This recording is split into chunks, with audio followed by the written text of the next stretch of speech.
حاضرین جلسہ، یہ میرے وہم و گمان میں بھی نہیں تھا کہ 22 تاریخ کی شب جس شخص کا میں استقبال کرنے والا تھا اسے ہمیشہ کے لیے الوداع کروں گا۔ 22 تاریخ کو نوجوان شورائے کرام کے لیے ایک مشاعرے کا اہتمام کیا تھا۔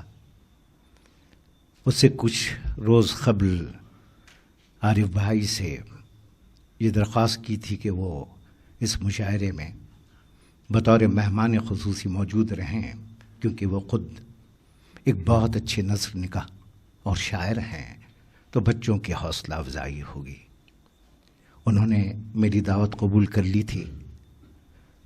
3 بجے کے قریب تمام تیاریاں مکمل ہو چکی تھیں اور 3 بجے کے قریب انہی میں سے احمد اورنگ آبادی میرے گھر آئے ذکی صدیقی کے ساتھ۔ کچھ دیر بیٹھے رہے، کہنے لگے کہ ابھی ایک میٹنگ ہوئی تھی، میں وہاں سے آ رہا ہوں اور شام کے پروگرام کی شکل و صورت کو جو قطعیت دینی ہے اس کے لیے ہم حاضر ہوئے ہیں۔ کچھ ہی لمحوں بعد یہ اٹھ کر بڑی تیزی سے باہر گئے اور پھر لوٹ کر آئے تو میں نے دیکھا کہ وہ بچہ بہت ہی حواس باختہ تھا، اس کی آنکھوں میں آنسو تھے۔ میرے خیالات منتشر ہونے لگے، میں سمجھا شاید ان کے اپنے گھر میں کوئی واقعہ ہو گیا ہو، لیکن انہوں نے میرے کندھے پر سر رکھ کر یہ بتایا کہ عارف خورشید نہیں رہے۔ میں بھی دم بخود رہ گیا، میرے حواس خود باختہ ہو گئے کہ یہ کیا ہو گیا۔ ہم نے خیر مشاعرہ تو منسوخ کر دیا، لیکن یہ ضرور ہے کہ ہم نے ایک بہت اچھا ادیب، ایک بہت اچھا شاعر کھو دیا ہے۔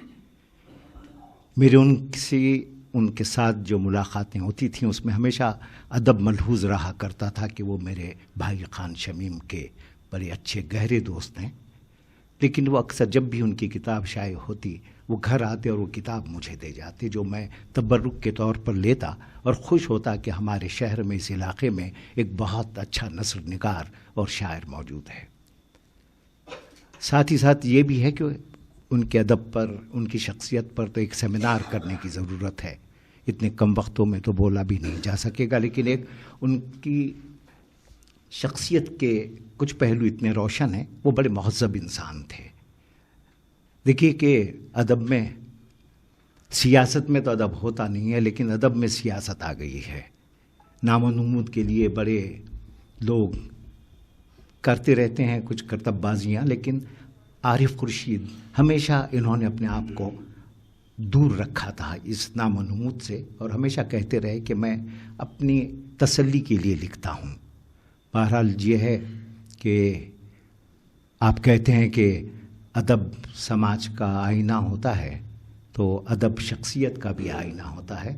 تو آپ دیکھیے گا کہ ان کے ادب میں، ان کی کہانیوں میں ہمیشہ انہوں نے ان لوگوں پر طنز کیا ہے جو عیاریوں اور مکاریوں کے ساتھ رہتے ہیں، وہ بارش حلقہ ہو یا سفید پوش حلقہ ہو، ان پر ان کی ذرا بیکاری بہت زیادہ ہوا کرتی تھی۔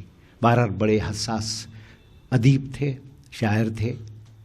میں یہ نہیں کہتا کبھی کہ خلا پورا نہیں ہوگا، آنے والی نسلوں سے ضرور پر کریں گی، ہمیں پر امید رہنا چاہیے، لیکن ایک اچھے شخص، ایک اچھے انسان کے چلے جانے کا بڑا دکھ بھی ہوتا ہے۔ اللہ ان کی مغفرت کرے۔ ستار صاحب بزرگ تھے ہمارے، جیسا کہ ابو بکر رہبر صاحب نے بتایا، ہر ادبی اجلاس میں وہ موجود رہتے تھے اور بڑی شفقت کے ساتھ وہاں اوپر اسٹیج پر آ کر آپ کو مبارکباد یا جو سامعین اور وہاں پر جو مہمانان ہوتے تھے ان سے ملا کرتے تھے۔ اللہ ان کو کروٹ کروٹ جنت نصیب کرے۔ اب اصل میں بولنے کی ہمت نہیں ہے کہ وہ شعر ہے، اب یاد رفتگاں کی بھی ہمت نہیں رہی، یاروں نے بڑی دور بسائی ہے بستیاں۔